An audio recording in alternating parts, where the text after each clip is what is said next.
Hi అండి. Welcome to సంతోష వంటలు ఛానల్. ఇక్కడ చూస్తున్నారు కదా! ఈరోజు చాలా పర్ఫెక్ట్‌గా దోస అండ్ చట్నీ ఎలా చేసుకోవాలో ఈ వీడియోలో చూపిస్తానండి. చాలా చాలా టేస్టీగా ఉంటుంది. ఇంట్లోనే పర్ఫెక్ట్‌గా ఎలా చేయాలో ఈ వీడియోలో చూపిస్తానండి. మనం రేపు దోసలు వేసుకుంటామంటే ఈ ముందు రోజు నైటే మనం బియ్యాన్ని, పప్పుని నానబెట్టుకోవాలండి.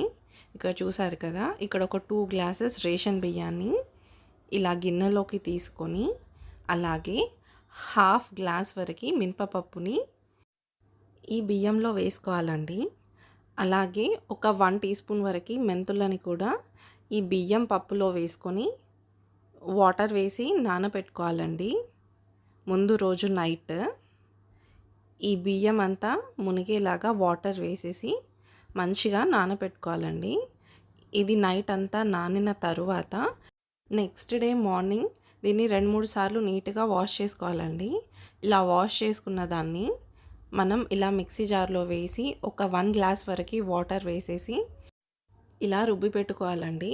మనకి దోస బ్యాటర్ అనేది రెడీ అండి.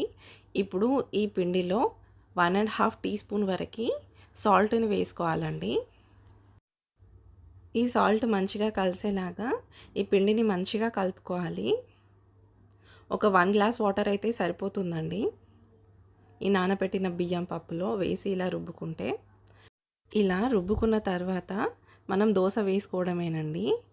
దోస కోసం మనం ముందుగా స్టవ్ పైన పెనం పెట్టేసి దాన్ని మంచిగా వేడవ్వనివ్వాలండి.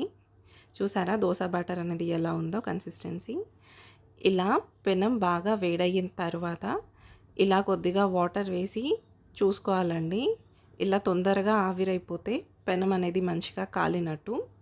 ఇప్పుడు మనం ఈ వేడెక్కిన పాన్ పైన మనం ఈ దోస బ్యాటర్ని ఇలా ఒక 2 గంటలు వేసుకొని తిప్పుకుంటూ ఉండాలండి. ఇలా ఒక 2 గంటలు వేసి చూసారా ఇలా రౌండ్గా గరిటెతోనే పెనమంతా ఈ బ్యాటర్ అయ్యేలాగా మంచిగా తిప్పుకోవాలండి. చూసారా పర్ఫెక్ట్గా మనకి దోశ ఎలా వచ్చిందో. ఇప్పుడు ఈ దోశ పైన మనం ఇలా స్పూన్తో ఆయిల్ అనేది వేసుకోవాలండి. దోశ చుట్టూ అలాగే దోశ పైన కూడా మంచిగా ఆయిల్ అనేది వేసుకొని దీన్ని మంచిగా కాలనివ్వాలండి. ఒక 2 నిమిషాలైనా ఈ దోశ అనేది మంచిగా కాలనివ్వాలి. ఇంకా చూసారా ఇలా మంచిగా కాలిన తర్వాత ఇంకొక సైడ్కి తిప్పుకొని ఇటు సైడ్ కూడా మంచిగా కాలనివ్వాలండి. ఇలా ఇంకొక సైడ్ మరలేసుకొని దీన్ని కూడా మంచిగా కాలనివ్వాలి ఈ సైడ్ కూడా. అంతే అండి, చాలా ఈజీగా మనం దోశ అనేది వేసుకోవచ్చు ఇలా పర్ఫెక్ట్గా చేసుకుంటే.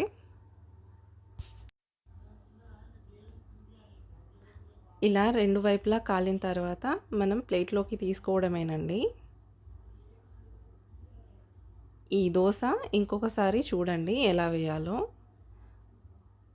ఇలా 2 గంటల పిండిని మళ్ళీ పెనం పైన తీసుకొని ఇలా రౌండ్గా చుట్టుకోవాలండి. ఇక్కడ నేను పెనం పైన ఆయిల్ కానీ ఏమీ వేయలేదు. మళ్ళీ డైరెక్ట్గా ఈ దోశ పిండిని వేశాను. ఇలా దోశ పిండిని వేసిన తర్వాత మళ్ళీ ఆయిల్ అనేది వేసుకోవాలండి.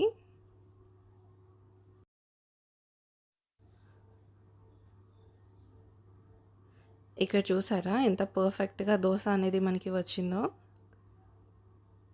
సేమ్ క్వాంటిటీస్తోని మీరు కూడా చేసుకోండి. చాలా ఈజీగా పర్ఫెక్ట్గా వస్తుంది. ఈ సైడ్ కాలిన తర్వాత దీన్ని కూడా మళ్ళీ ఇంకో సైడ్కి మరలేసుకోవాలండి.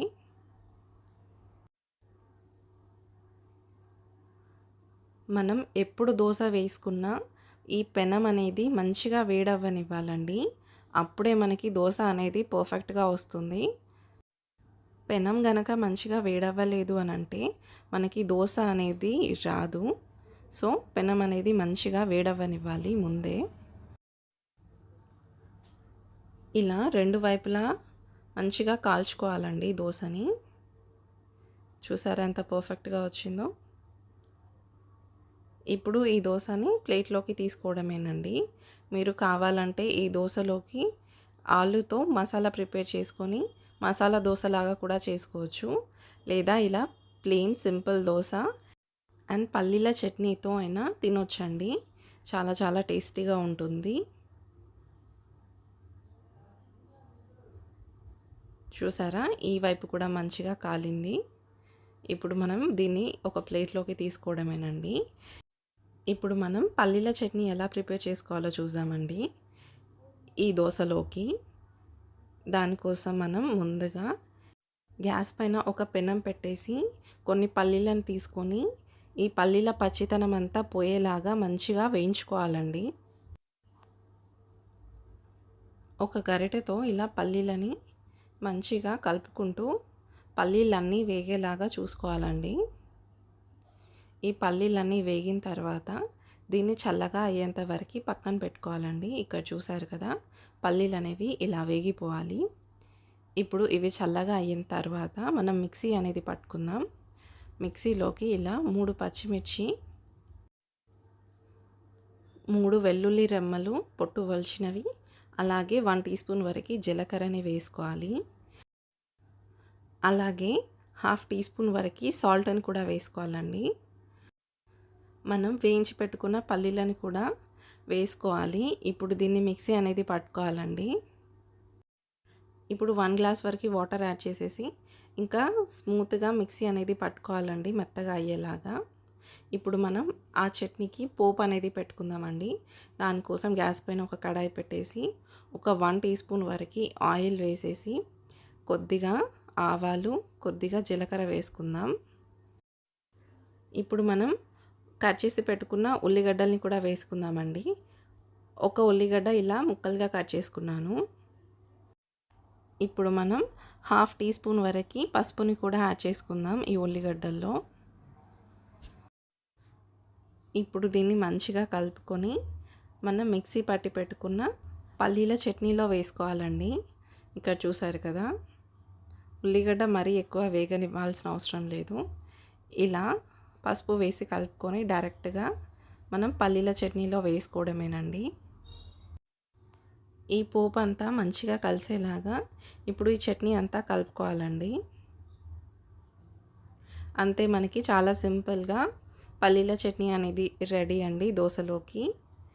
ఇప్పుడు దోస అండ్ ఈ పల్లీల చట్నీతో ఇలా సింపుల్గా టేస్టీగా తినొచ్చు. అంతే అండి, చాలా చాలా ఈజీగా ఎలా చేసుకోవాలో ఈ వీడియోలో చూసారు కదా. Thank you for watching my video. Please subscribe to my channel for more videos. Thank you. Take care. Bye bye.